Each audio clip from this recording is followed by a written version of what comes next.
Muito bem, dando início aqui a mais um podcast aqui no meu canal no YouTube e também nos agregadores que você pode ficar à vontade para escolher, né? Cada um escolhe o seu cantinho nessa cracolândia virtual.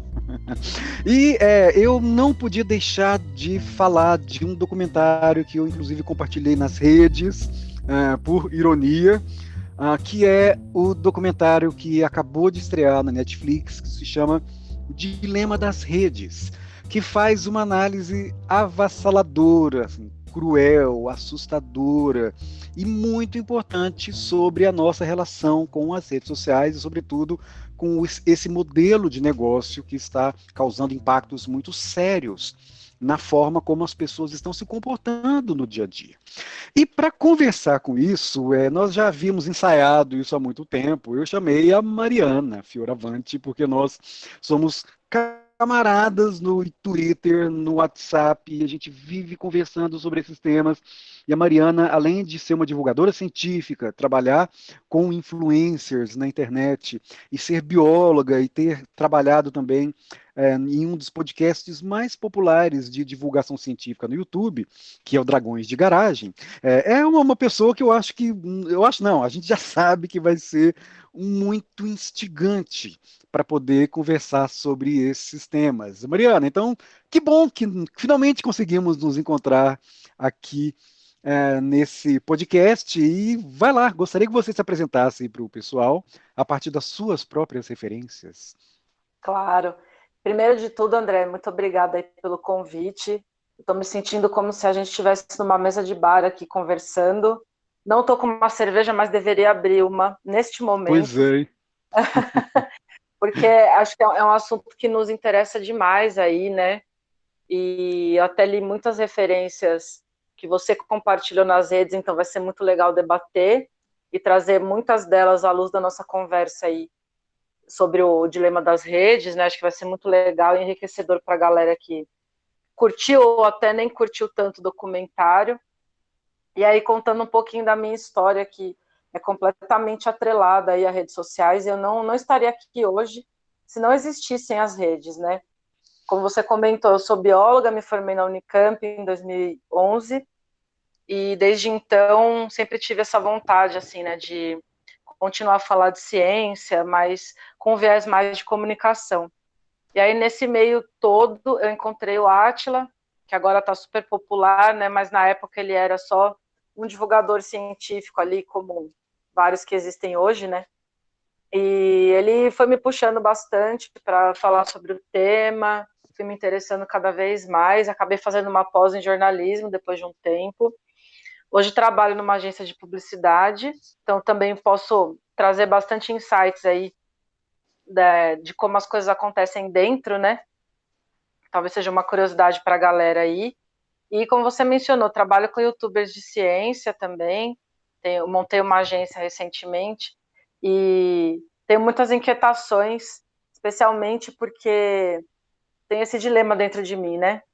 Claro que a gente sabe que redes sociais são um grande problema hoje em dia, mas eu não estaria aqui se não fosse por causa delas, né? Até meu caminho profissional depende muito disso. Então, acho que a nossa conversa vai ser bem legal aí, André. Tô ansiosa. Então, com certeza, porque eu acho que você tocou na palavra precisa, e eu entendo que esse documentário já acertou no primeiro passo, já começou certo ao deixar claro que é um dilema. Porque quem não viu, quem não assistiu ainda ao documentário, eu recomendo que assista. Não tem problema spoiler, né? Afinal, já é um assunto que tem sido exaustivamente discutido em livros, em artigos, inclusive o próprio documentário menciona vários autores que nós lemos, que são muito importantes. Talvez o mais Sim. importante seja o Jaron Lanier, mas o dilema das redes, o problema que eles colocam é esse, né? As redes sociais são dominadas por empresas comerciais que têm como objetivo capturar a atenção dos usuários. Não é à toa que usuários, as duas únicas indústrias que chamam os seus clientes de usuários são as indústrias das tecnologias e o tráfico de drogas, né? É um vício. Há muitos estudos demonstrando que há vários tipos, várias modalidades de vício que são deliberadamente provocadas para que as pessoas fiquem o tempo todo engajadas, e isso cria um ambiente muito tóxico. Eu tenho alguns podcasts que eu discuto isso. O que você viu, Mariana, nesse documentário que foi particularmente importante, sobretudo sabendo que você já leu muita coisa sobre o tema? Para mim, o documentário foi tipo um resumão. Então, ele, na verdade, condensou muitas das coisas que a gente discute, né, André, via Twitter, leituras que eu já fiz e um pouco da minha vivência. Então, eu acho que para quem nunca ouviu falar do assunto, vai ser bem chocante, na verdade, porque as pessoas não se tocam, né, que elas estão usando as redes sociais e que, na verdade, aí vem um ponto do documentário, né, que se você não sabe qual é o produto, então na verdade você é o produto. As Uhum. pessoas acham que elas simplesmente estão com um celular Android ou um iPhone, elas instalam o Facebook para conversar com os amigos, ou o LinkedIn para fazer conexões profissionais, e aí por diante, né? Mas elas não se dão conta de que os dados delas que estão sendo utilizados ali para vender publicidade. Na verdade, as pessoas nem se dão conta desse ecossistema todo. Até em algumas aulas que eu já dei sobre o tema, quando eu falo sobre isso, eu uso um GIF do Mark Zuckerberg, em 2018, se eu não me engano, quando ele foi para o julgamento no Senado americano, que o senador perguntou para ele, então, como que você ganha dinheiro? E aí ele fala, Senator, we run ads. E ele dá um sorriso. E aí o GIF é tipo, como se tivesse um controle ali, né, do sorriso dele para mais ou para menos. A brincadeira com isso, Pois é. justamente porque é isso, né? As pessoas não têm esse tipo de noção. E aí que começa a ficar bem complicado, né? Porque você usa uma ferramenta que é para conexão, é para você falar com as pessoas, mas que tem um modelo de negócios por trás completamente shade, né? Não me veio a palavra em português, aí me perdoem. Pois é, e uma vez eu comentei isso com uma ex-aluna, e aí ela brincou comigo, mas isso não dá certo comigo, porque eu não compro nada, eu não tenho grana, então eu não compro nada que está lá sendo anunciado para mim por causa da captura dos dados. Só que o problema é que esse não é nem o ponto central, segundo pelo menos o Jaron Lanier. O que ele argumenta é que, vou usar as palavras dele, redes Uhum. sociais estão nos transformando em babacas.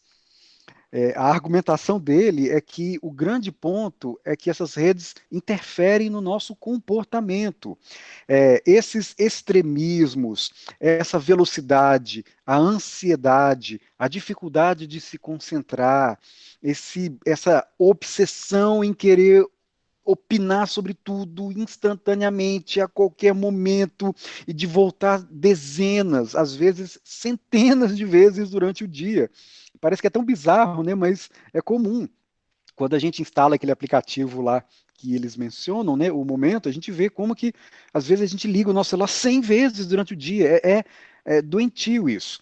Então, tudo isso faz parte desse modelo de negócio que precisa alterar o nosso comportamento, nos transformar em pessoas odiosas para poder refutar a gente, para opinar, para ficar se exibindo, para mistura de vaidade com egocentrismo e com disputa ou seja, é tudo isso que está no combo.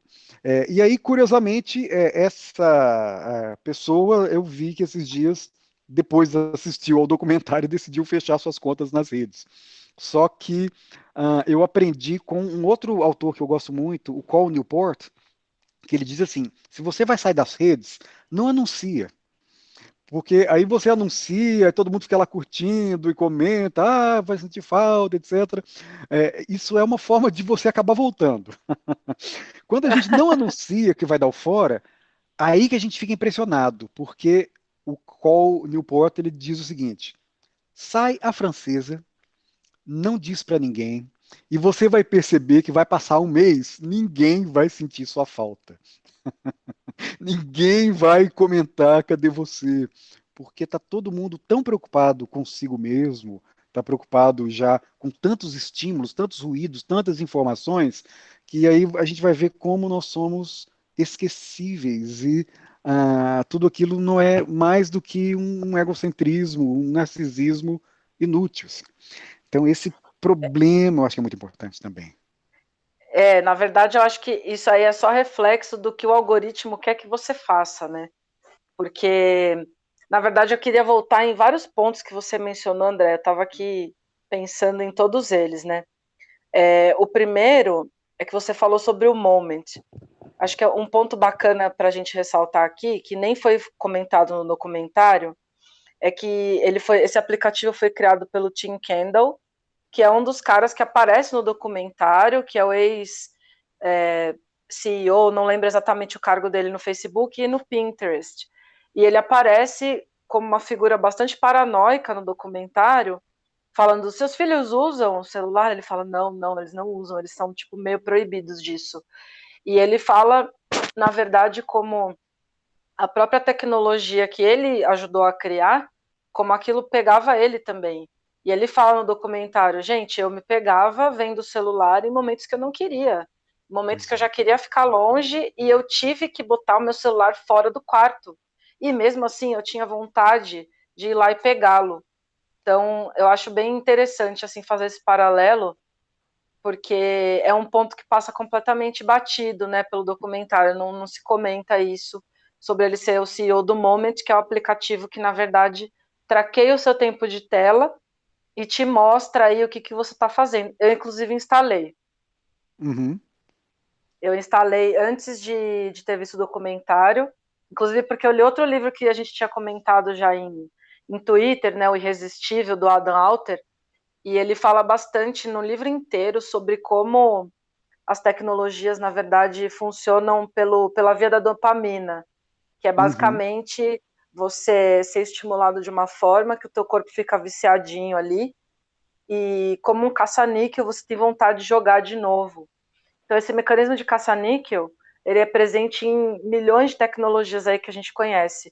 Aí envolve celular, jogos, ele fala bastante do Tetris, como tem viciados em jogo que estão jogando Tetris ali, eles sonham com as peças caindo. Eu fiquei com muito essa imagem enquanto eu li o livro, Já porque isso aconteceu realmente comigo acontece. isso. Então, porque é justamente, né, a gente está mexendo com coisas que são muito básicas da nossa biologia e que estão sendo otimizadas, né? E também eu não vou me lembrar o nome dele, o moço do Google, do documentário, ele Aham. fala bastante sobre isso, né? De como são 20 pessoas, 20 designers ali dentro do Google que estão mexendo no algoritmo, mexendo em coisas tipo Gmail, tipo produtos do Google, e mexendo com o comportamento de milhões de pessoas aí ao redor do mundo. E aí ele levanta o problema ético de tudo aquilo e começa a fazer toda uma movimentação ali dentro do Google, já dando spoilers, e que não deu em nada. Exato. Isso que você mencionou, eu acho que de fato é um dos pontos mais importantes do documentário, porque ele entrevista ex-funcionários das próprias empresas. Então a gente fica Exato. com essa percepção muito clara de que não são teorias da conspiração, são realmente os funcionários dizendo como eles faziam. E um ponto que eu achei muito inteligente foi esse de que os próprios funcionários disseram: olha, não é que nós somos gênios do mal, a gente não tinha noção de que seria assim. A gente, você vê, são 20 designers que não têm noção das consequências do vício que eles estimularam deliberadamente. Eles só queriam que as pessoas se engajassem, mas não imaginavam, né, que seria tão destruidor, assim, esse é o termo. Exato. Nas minhas aulas do primeiro ano, Mariana, tem uma aula que o pessoal assim sai muito impressionado e muito, às vezes, até inspirado quando eu falo, galera, vocês têm que saber que a gente está deixando de exercitar a nossa habilidade de concentração por causa dos dispositivos. Então, os dispositivos usam muita tecnologia para viciar você. Nós somos muito vulneráveis a isso. Nós estamos absolutamente. Nós fomos sequestrados mesmo por essas tecnologias que são novas. O documentário menciona isso, são milhões de anos de evolução e uma tecnologia veio muito rapidamente, transformando a nossa percepção de mundo e a gente ainda não, na verdade, não sei se nós vamos acostumar com isso. Então, eu digo, olha, a melhor forma que você tem para poder ler um livro e prestar atenção no livro, é desligar o celular e botar ele longe. Porque nós fomos acostumados a deixar o celular no quarto. Isso é devastador, assim. A gente vicia a um ponto em que as pessoas agora levam o celular para o banheiro, levam o celular para todo quanto é lugar. Tem gente que não aguenta esperar 10 segundos enquanto está esperando o elevador e já quer tirar o celular. E aí vai treinando a se distrair mesmo quando precisa se concentrar. Então, esse exercício da concentração, e, por outro lado, né, o exercício da distração permanente é um dos grandes problemas que a gente vê afetando essa geração inteira, causando ansiedade, a procrastinação que todo mundo reclama. Isso é só uma outra forma de dizer que as redes sociais estão ganhando dinheiro com essa nossa ansiedade. Elas nos chamam para procrastinar. E a gente é muito vulnerável a isso. Então, acho que isso também é um problemaço, sim, que nos impõe grandes desafios, né? E que esse documentário demonstrou bem. Totalmente. E, na verdade, trazendo o Irresistível de novo para a conversa aqui, tem um ponto do livro que o Adam, ele fala... tem um ponto do livro que o Adam fala que a geração de 2010, que não é nem geração Z ainda, é a primeira geração que está crescendo com o iPhone. Então, o negócio é tão novo que a gente não sabe nem as consequências que isso vai trazer para o desenvolvimento cognitivo, pensando em fases menores ali de criança, né, e nem de adolescente ainda. A gente nem não faz a menor ideia do que vai acontecer com essas crianças. A gente já tem estudos aí que mostram que geração Z, até o documentário traz isso também, geração Z está muito mais deprimida, com muitos problemas mentais que não se viam em outras gerações, justamente porque, se você pensar até em Instagram, fazendo paralelo ali, né? As meninas entram numa fase de adolescência, que elas estão conhecendo o próprio corpo, se entendendo, e daí elas se dão conta, elas na verdade entram em contato, né, com padrões que são irreais para elas, com celebridades, com subcelebridades também, muitas vezes, Uhum. e isso gera um problema muito grande, né, de autorreconhecimento, autoestima, que vai arrastando ali por muito tempo, e a gente, enfim, não tem como mensurar essas consequências ainda, porque a coisa é muito nova, né, André? Então, Pois é, tá aí a urgência de se discutir isso. isso. E o que me intriga muito sobre essas celebridades e subcelebridades é o seguinte: é um enigma que eu ainda não consegui elaborar. Todos nós, por experiência própria, sabemos que aquilo que está nas nossas próprias redes, dos nossos perfis, não é a verdade total. Então, as pessoas usam a sua melhor foto, usam filtros, simulam uma vida perfeita, feliz, enquadra uma foto, às vezes fica horas tirando fotografias para uma ficar legal naquele ângulo e publicar. Então, quem nunca? Acho que todo mundo faz isso em rede social. Agora, as celebridades e subcelebridades são profissionais disso. Ou seja, são profissionais em fingir uma vida feliz. Ou em Uhum. transformar uma vida de merda em uma vida próspera, em uma vida super feliz. E aí é frequente, é muito comum, eu vejo isso eu não sei se é por conta dos meus próprios interesses, né, se isso está nas minhas bolhas, mas eu vejo isso com alguma frequência, de celebridades uma hora ou outra admitindo depressão, admitindo fracasso, admitindo que estava em um momento péssimo da sua vida, e aí a gente começa a pensar, imagina, os modelos que as pessoas estão se inspirando são de pessoas fake e que estão péssimas, fingindo que estão bem, forçando, né, através de símbolos, através de imagens que todo mundo sabe que é fake, E a gente se entrega a esse mundo que não é verdadeiro. Sabe? Então, isso. Um colega meu brincou comigo: olha, ser famoso em rede social é igual ser rico no banco imobiliário. É muito fake, é muito. Então, e outro, eu acho que isso não é privilégio de rede social. Esse é típico da fama. Eu li agora, eu li ontem, finalmente, aquele texto que o Gaita Alesi escreveu sobre o Frank Sinatra.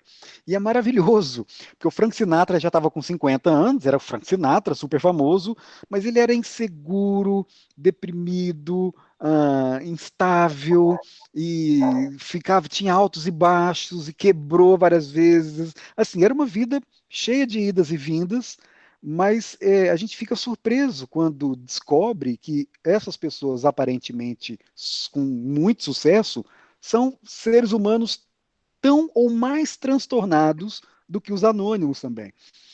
E agora, o problema é que ao maquiar, né, e ao fazer com que a imagem e não a pessoa inspire outras pessoas, a gente começa a se podar, a se deformar para copiar a imagem e não o humano atrás da imagem. A gente entra nesse mundo irreal e mutilador, né? E depressivo e ansioso e compulsivo que acaba, de novo, voltando lá para o Lanier, nos transformando em babacas. Eu acho que eu piorei um pouco enquanto ser humano depois de ir para a rede social. E você? Olha, eu sou do time otimista, André. Então, eu Que sou, bom eu que sou vamos bater super, de bola, pois verdade. é. E eu queria trazer um ponto assim sobre Instagram que eu estava pensando enquanto você estava falando aqui. Acho que um dos benefícios da pandemia, se é que existe algum, é que essa máscara de redes sociais ela está caindo assim muito. Então a gente vê as pessoas em reunião de Zoom, Google Meet ou qualquer aplicativo que você use aí, não tendo mais tanta vergonha da casa, as mães estão com os filhos em reunião, a gente não tá começando a perder esse medo do perfeito, né? De ter sempre que mostrar aquela coisa que é perfeita em rede social e você ter que buscar esse ideal ali para sua vida. Então eu vejo muito esse movimento acontecendo. Na Uhum, verdade, eu vi ele acontecer um pouquinho antes de pandemia. Começou com youtubers, mais ou menos ano passado, na verdade eles estavam falando o quanto o algoritmo deixava eles todos em burnout, porque eles não tinham mais tempo para produzir tanto conteúdo quanto fosse o ideal para a plataforma. E eles, nossa, vários produziram conteúdos assim falando sobre isso e como eles não queriam mais produzir tantos vídeos por semana, como eles iam, na verdade, focar em produzir conteúdo de relevância, vídeos que fossem significativos ali, porque eles não queriam mais só alimentar o algoritmo pelo algoritmo, eles precisavam dessa coisa de sentir que eles estavam sendo úteis de alguma forma, né? E aí, só que olha como uma coisa é realmente um dilema, né? Acho que esse é o ponto central da nossa conversa. Instagram, para mim, é uma rede social super difícil de usar. Eu tenho super ansiedade, assim, é realmente muito complicado para mim. E recentemente eu tive um surto, assim, de arquivar todas as minhas fotos. Quem pegar meu perfil aí vai ver que tá tudo arquivado e, tipo, tirando um tempo de Instagram. faz Porque bem. eu tenho uma dificuldade enorme, assim, de postar uma foto e me sentir ok com ela e de ela não estar totalmente bonita com o feed. Eu tenho essa noia. Desculpa, eu sou essa pessoa. Então, olha como na verdade, todo esse algoritmo, esses sistemas, né, eles pegam tão forte ali na nossa mente que a gente não consegue se livrar de alguns processos biológicos básicos que basicamente envolvem a gente querer pertencer a grupos, né, André? Então é por isso que a Uhum, gente quer se conectar. Brasileiro ama um WhatsApp, ama ficar conectado, falando, até brigando. Em época de eleição a gente vê muito isso, né? Agora também em pandemia, mas acho que a época de eleição a coisa fica muito mais forte ali, né? pois é. Então, é basicamente isso, a gente quer se conectar e falar sobre os mesmos assuntos. E uma coisa que eu gosto muito de pensar é que o ser humano tem milhões de anos de evolução aí, né? E a gente tem só 30, 40 de tecnologia. Se for pensar em internet, muito menos ainda. Então Pois a é. gente não está evolutivamente preparado para tudo isso. Assim como a gente não está preparado para consumir açúcar e está cheio de diabético, a gente não está preparado para ter o celular no banheiro com a gente, sem que a gente tenha danos mentais aí. E é o que eu disse antes também. A gente não sabe quais são as consequências, porque é tudo muito novo ainda. Uhum, nossa, excelente metáfora. Eu acho que é o mesmo. Olha, eu acho que esse é um ponto que é muito essencial, assim, porque eu acho que tudo isso faz parte do mesmo contexto. Excesso de açúcar e diabetes, excesso de ruído e informação e ansiedade. Parece, e, sabe, as duas coisas não estão separadas uma da outra. Às vezes eu brinco, né, que eu sou idoso, etc, me atrapalho com umas bobagenzinhas, mas eu, imagino, sou professor, eu ministro a disciplina de tecnologia, eu sou sempre muito curioso, sempre fui interessado, então eu não sou daqueles quarentões com o discurso de que antigamente era melhor, até porque eu discordo. Eu acho que muitas coisas hoje é mais legal. Spotify, amo. Seria o sonho da minha adolescência ter um sistema para eu ouvir tudo quanto é tipo de música. Amo, mas muito. Torrent, a melhor coisa que aconteceu na minha vida em termos de tecnologias foi descobrir Torrent. Eu descobri filmes assim inacreditáveis do mundo inteiro. Eu adoro ficar baixando filme, minerando coisas absolutamente inesperadas assim de países que eu nem sabia que existia.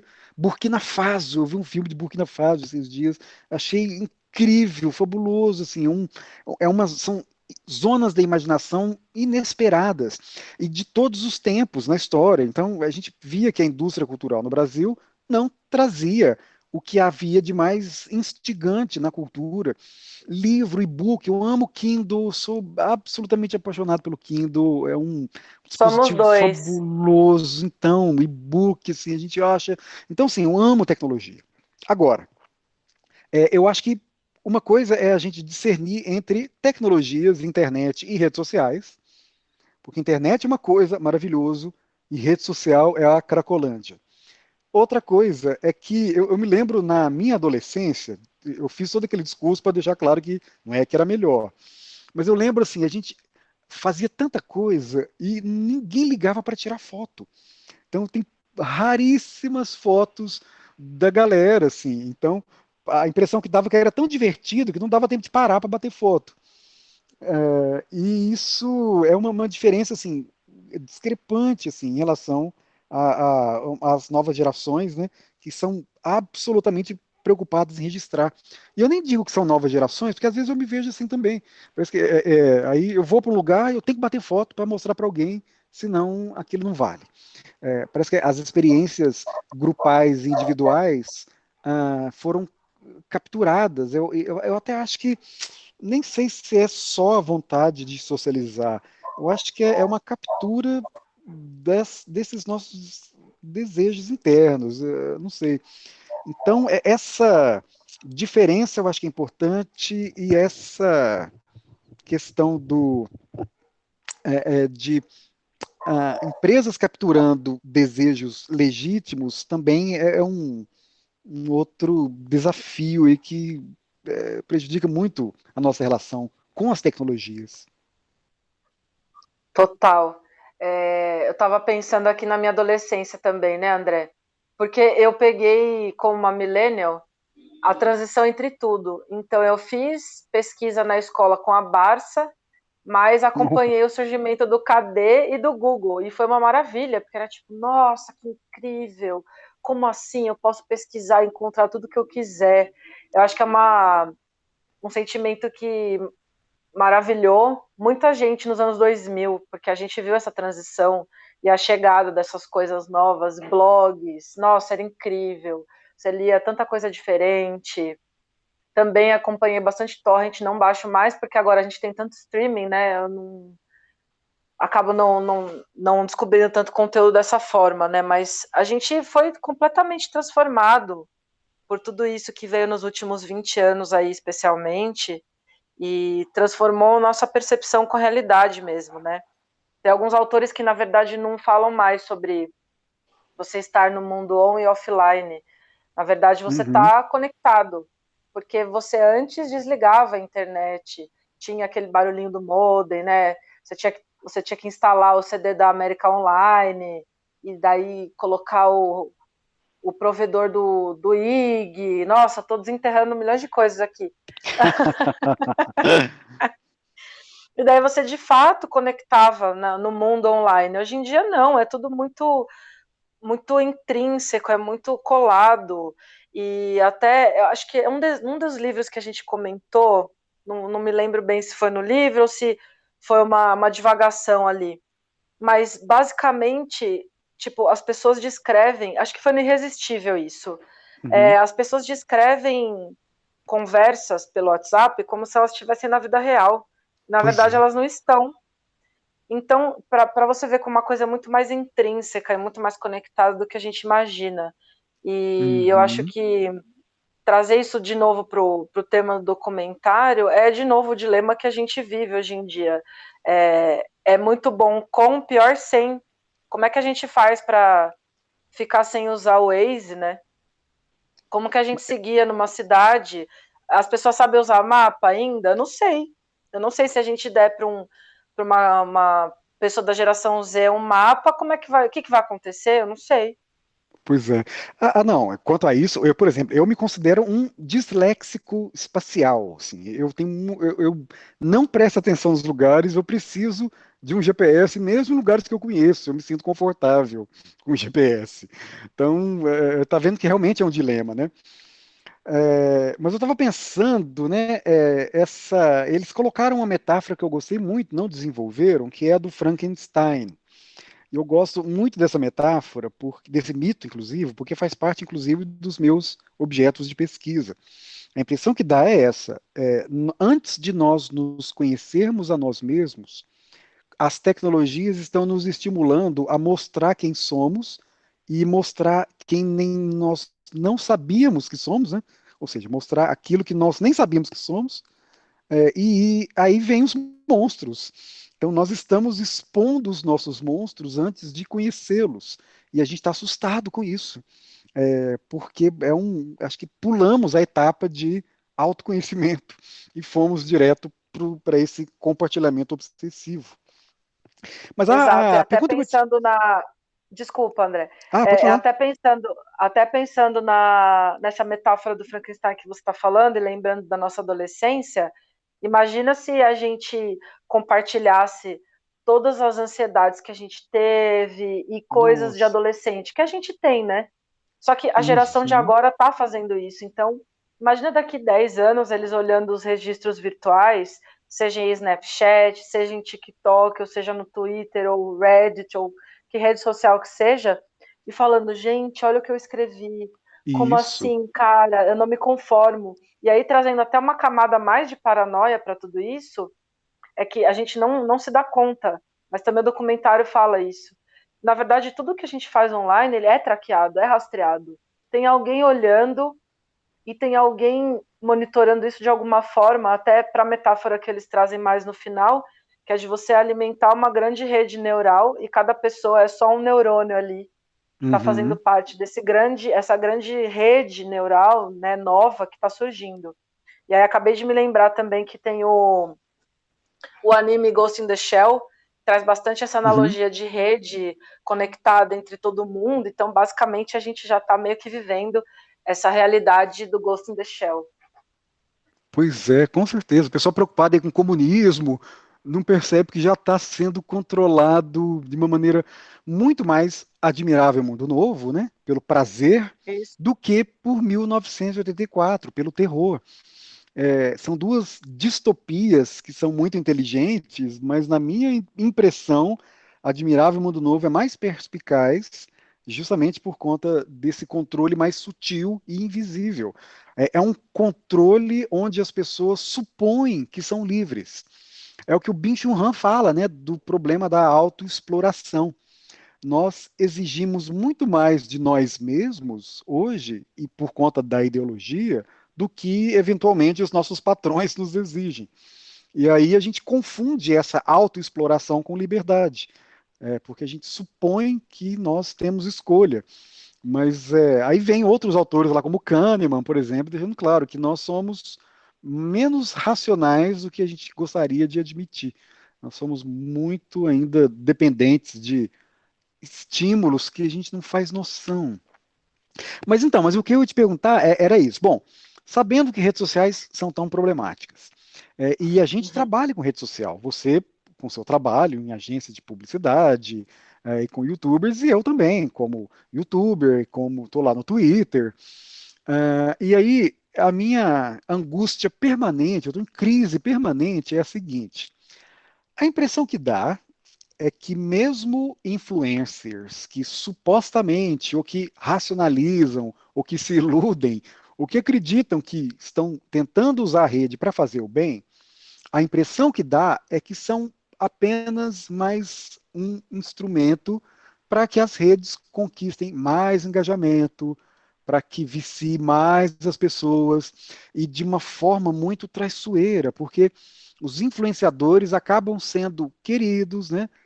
Fazendo parte da vida das pessoas, criando vínculos afetivos, e aí as pessoas, para rever esse seu objeto de afeto, que é um objeto, né? É um avatar, é um produto, a pessoa volta para as redes. Então, as redes parece que as empresas de tecnologia fizeram um negócio, um crime perfeito, porque eles distribuem parte do dinheiro. Então, ou seja, o influencer está lá na rede porque ele está ganhando dinheiro. Então, às vezes, ele está em crise, ele não gosta, ele odeia aquilo. No entanto, se aquilo é o seu ganha-pão, se ele está conquistando alguma proeminência profissional, ele está lá. Assim como existem aquelas pessoas que odiavam ir para o escritório, eu imagino que deve ter muita gente que odeia rede social, odeia internet, odeia YouTube, mas está lá porque é a forma que conseguiu de arrumar grana. E aí, em uma metáfora mais pesada, eu acho que pode ser uma comparação descabida, mas talvez não, no futuro vai dizer, acho que seria mais ou menos como aqueles burocratas do regime nazista, que participa da estrutura, faz o seu trabalho, não se considera responsável, porque não é ele que organizou tudo aquilo, mas está lá, odiando, mas fazendo. Eu tenho essa crise permanente. O que você pensa sobre isso? Nossa, agora você trouxe uma questão, tem que pensar bastante, mas antes de tudo, eu acho que chegou o momento de ler o meu trecho favorito do Lanier, porque ainda a gente vai tomar um chá com ele, André. Fica aí o convite público no seu podcast, te convidando ele para um chá, porque a introdução do livro dele, do 10 motivos para deletar suas redes sociais, para mim é perfeita e, na verdade, contribui para esse dilema de estar ou não estar nas redes sociais. Ele coloca assim, na introdução com gatos. Vamos começar com gatos. Os gatos estão por toda parte na internet. Estão nos memes mais difundidos e nos vídeos mais fofinhos. Por que mais os gatos do que os cachorros? Os cachorros não foram até os humanos antigos implorando para viver conosco. Nós os domesticamos. Eles foram criados para serem obedientes. Aceitam ser treinados, são previsíveis e trabalham para nós. Isso não é nenhum demérito para os cachorros. É ótimo que sejam leais e confiáveis. Já os gatos são diferentes. Eles apareceram e, em parte, domesticaram a si próprios. Não são previsíveis. Os vídeos populares de cachorros costumam mostrar treinamentos, ao passo que a maioria dos vídeos absurdamente populares de gatos são aqueles que expõem comportamentos estranhos e surpreendentes. Embora inteligentes, os gatos não são uma boa escolha para quem quer um animal que aceite o treinamento de maneira confiável.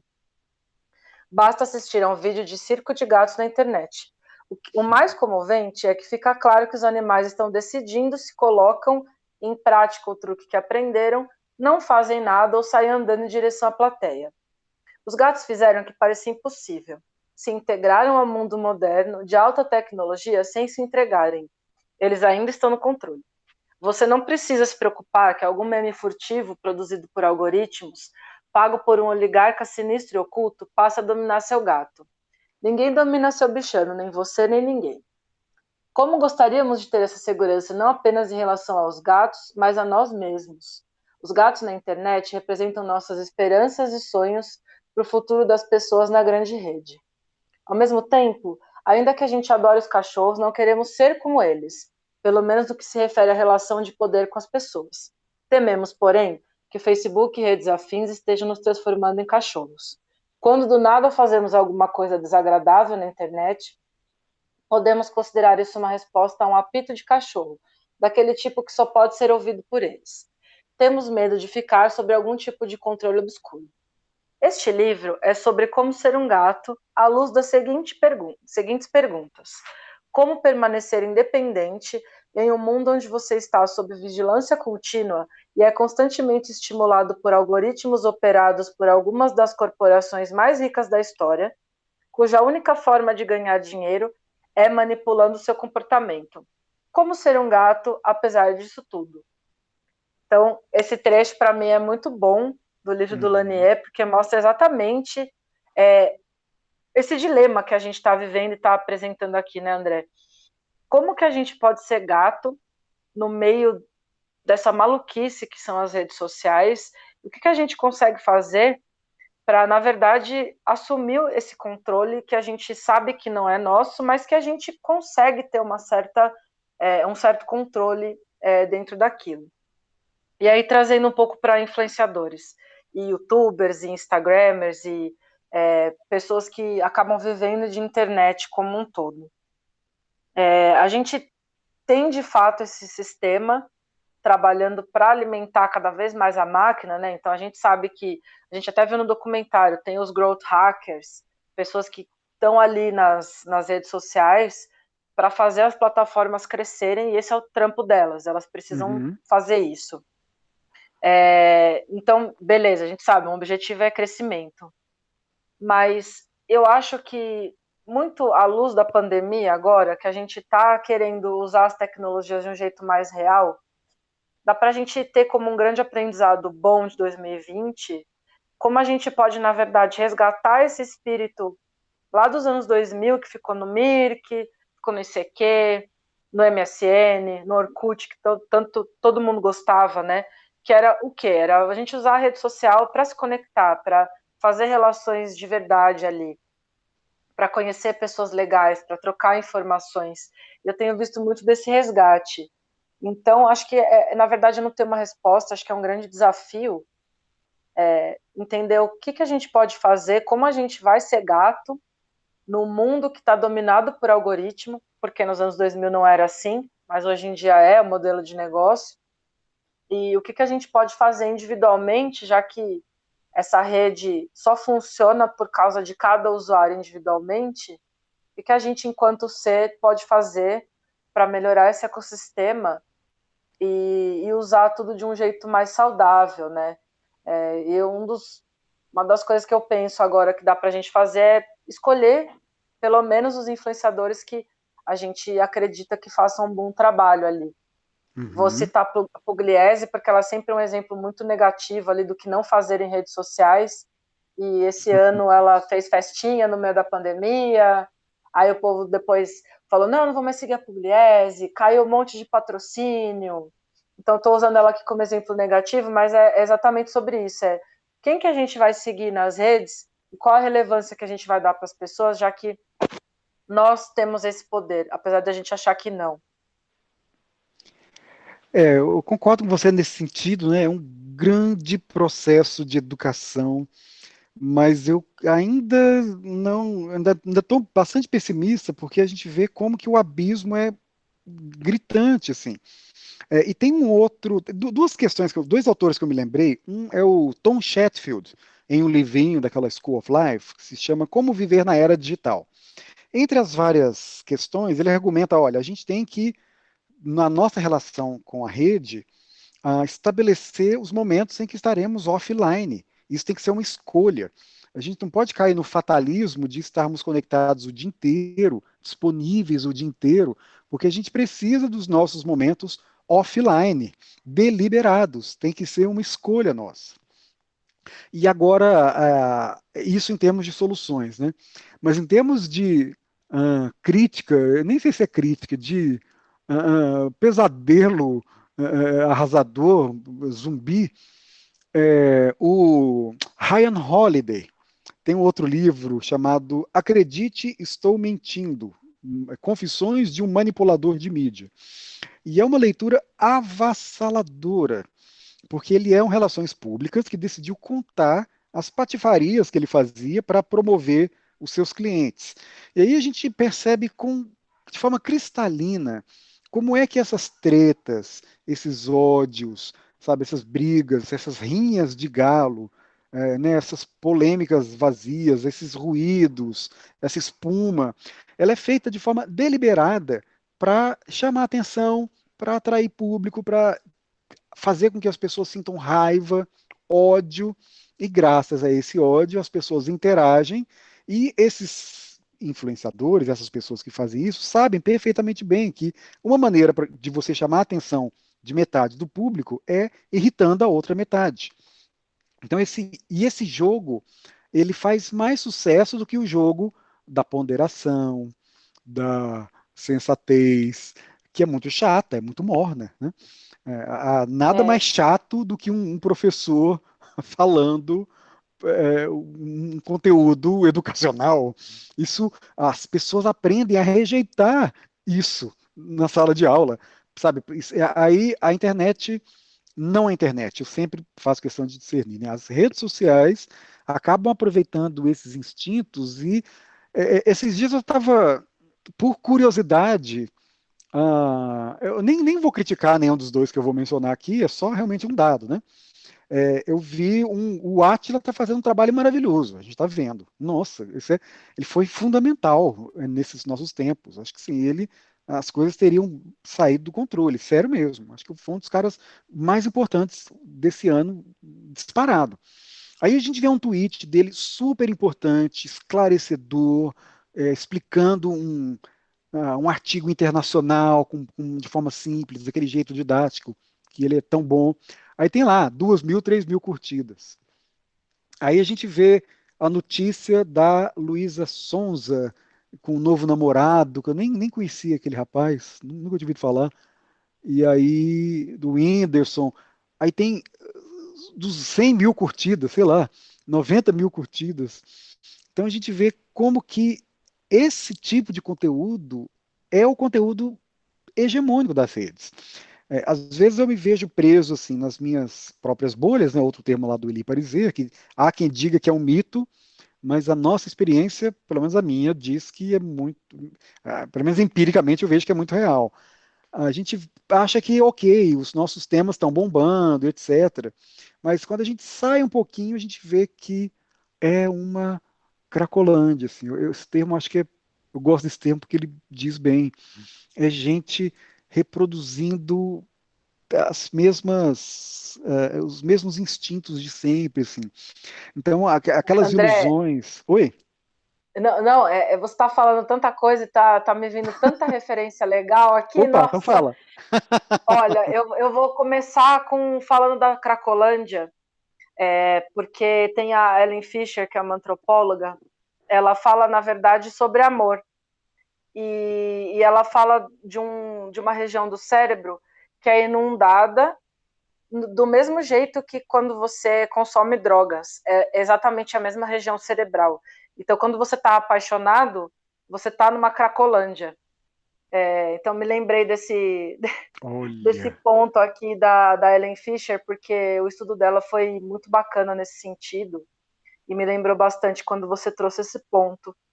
Daí, sobre o Elie Pariser, eu ia citá-lo na sequência da sua fala, porque um outro ponto que ele fala no livro sobre esses filtros bolha é que a criação desses filtros bolha, na verdade, acaba com a serendipidade, que é nada Uhum. mais, nada menos do que a probabilidade de você conhecer algo novo, simplesmente porque você está conhecendo algo novo.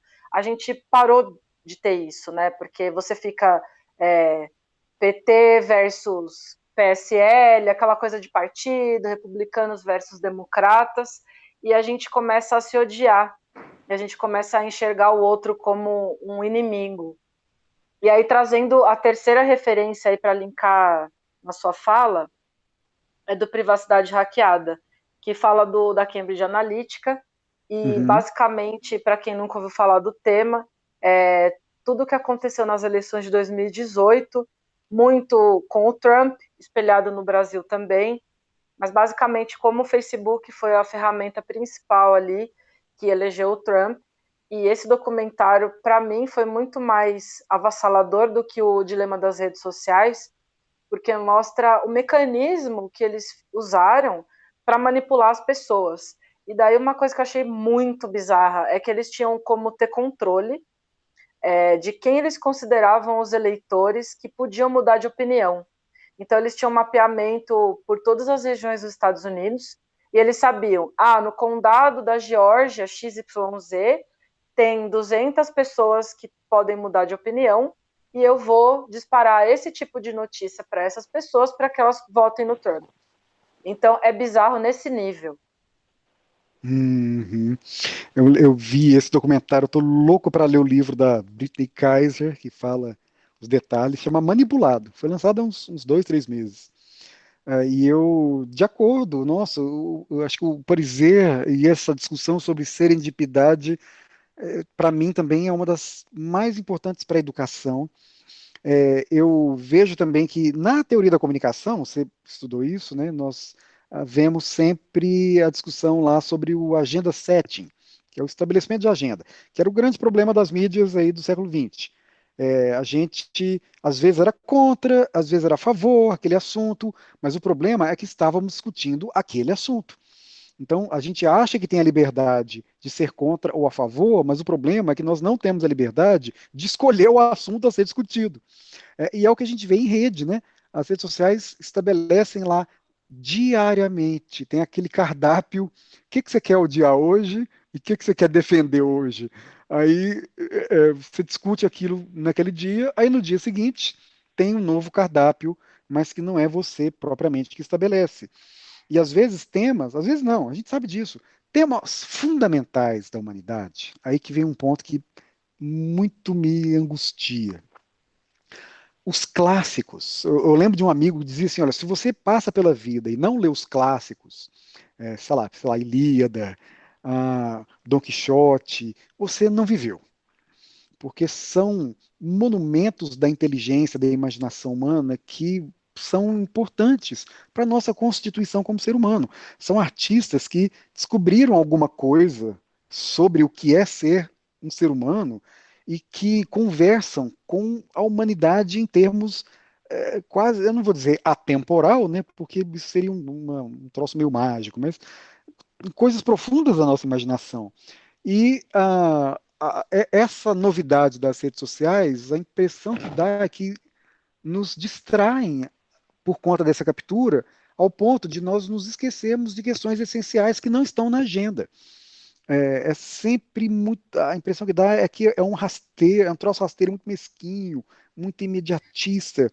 E às vezes eu penso também, para que mais conteúdo falando a mesma coisa de sempre, se há tantas Exato. coisas que já estão escritas e são muito mais bem feitas do que aquilo que a gente está vendo hoje, mas que são esquecidas porque alguém tem que trabalhar e ganhar dinheiro recebendo audiência. Então, isso tudo também me angustia muito, sabe? Então, André, um ponto que você está falando agora sobre o que nos faz humanos, na verdade, é o dilema que aparece no final do documentário. O Tristan Harris, que é o moço que eu não lembrei o nome no começo do podcast aqui, ele levanta exatamente esse ponto no final do documentário. Ele fala: se a gente, enquanto humanidade, não conseguir se conectar de novo aos problemas que são essenciais e a gente só ficar ali preocupado com tecnologia, talvez a gente entre em extinção e não consiga resolver nem aquecimento global e nem outros problemas que são tão intrínsecos ao ser humano. Então, acho que é Isso. realmente uma necessidade, assim, urgente para as pessoas saírem da frente das telas e fazerem algo de novo e aprenderem a ficar um tempo offline, como você você referenciou outro autor aqui. É muito complicado, a gente não sabe mais ficar sem tecnologia aqui.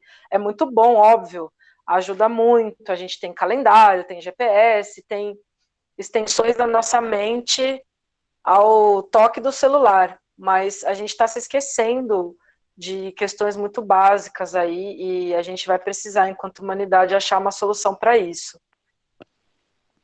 Exato, nossa, esse fechamento foi realmente um soco no estômago, né? Porque a gente não pode se esquecer dessa parte essencial, que é uma ameaça real, né? A gente viu que não é paranoia. A gente está vendo agora essa pandemia, como poderia ter sido melhor enfrentada se as informações não tivessem sido tão distorcidas assim, com fake news, etc. E a gente sabe que novas pandemias e novas catástrofes, sobretudo agora a tão aguardada catástrofe climática, essas coisas nós estamos esperando, né? E se a gente já vê tanto negacionismo agora circulando, né? Acho que é urgente pensar sobre isso. E essa é a pergunta de US$ 1 bilhão, né? Como resolver isso? Exato. Como Será resolver isso? como educar as pessoas? Será que a gente consegue educar dentro das redes? Será que o melhor a se fazer é construir uma nova rede, ou pressionar as empresas para transformar o modelo de negócio, ou educar as pessoas? Eu tenho um amigo, eu conversei com ele semana passada, ele mora na China. Então ele estava contando, nós conversamos pelo WhatsApp, e ele falando para mim, olha, aqui é bem controlado. Então, pra você ter uma ideia, não são todas as pessoas que podem ter internet, porque aqui só pode ter internet se você instala um VPN, que para quem não conhece, é um programazinho que disfarça o seu IP, disfarça a sua localização. Ele te protege, de certa forma, em termos de privacidade. E o VPN é pago, e é óbvio que não são todas as pessoas que têm condições de pagar por um VPN. Ele não falou o preço que é lá, mas ele disse assim: não é todo mundo que pode pagar.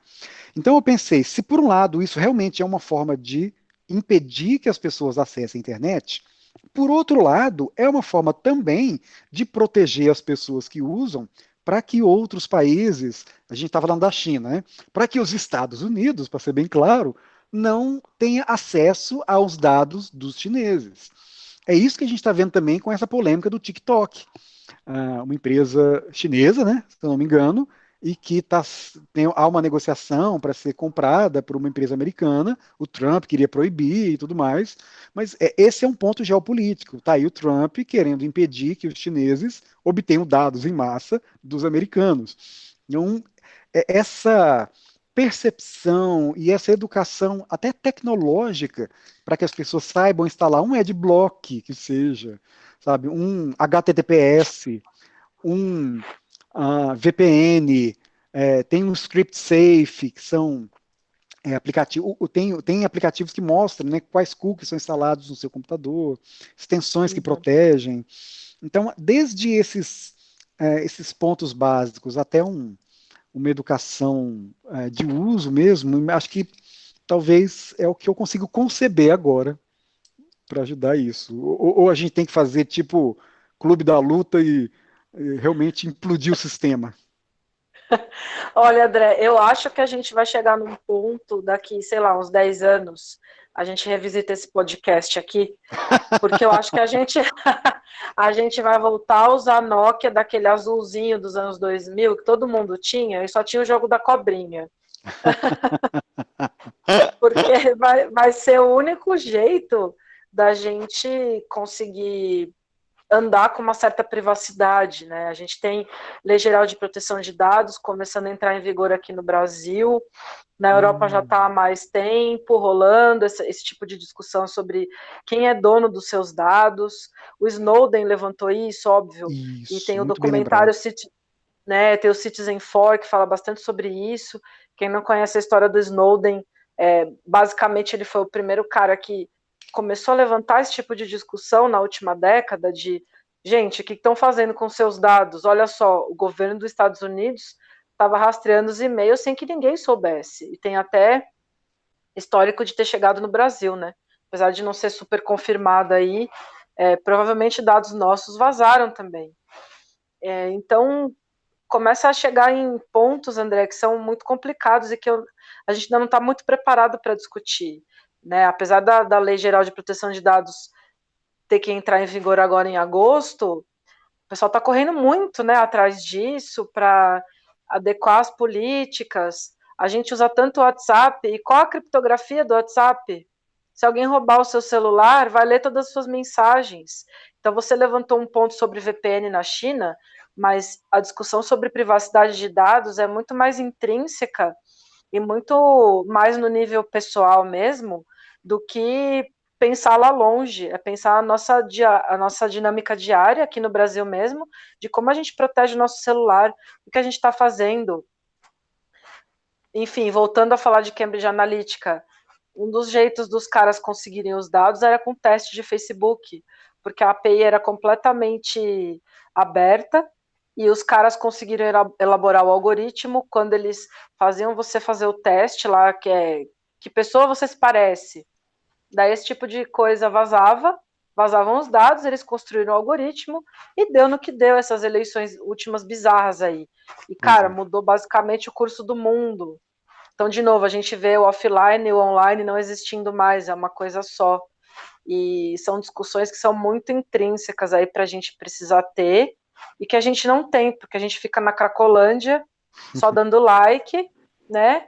E a gente está se esquecendo de pontos muito importantes e cruciais ali para o desenvolvimento da humanidade. Então, eu sinceramente não sei se só educação, só falar sobre isso resolve no ponto que a gente está, porque me parece que a gente tem problemas estruturais muito maiores.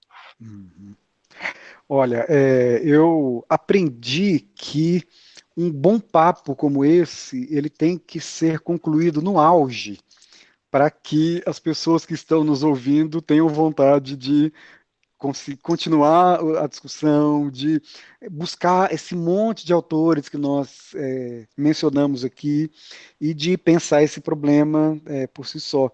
Então, Mariana, eu vou sugerir então o seguinte: vamos concluir o nosso papo aqui, porque não porque ele se esgotou, mas justamente porque a gente conseguiu já, na minha percepção, assim, vislumbrar vários caminhos, e eu vou aceitar a sua sugestão. Em setembro de 2030, a gente vai se falar de novo. Claro que não vai esperar esse todo o tempo para falar, né? Mas a gente vai ouvir o nosso podcast e fazer um react para a gente ver onde a gente estava paranoico, onde a gente acertou, o que que a gente não imaginou e tudo mais. O que que você acha? Vamos combinar já? Eu, Deixar bora! no agendado? Já marca no calendário do Google para a gente ter um lembrete daqui 10 anos. E a gente faz essa máquina do tempo virtual ali. Combinado, então.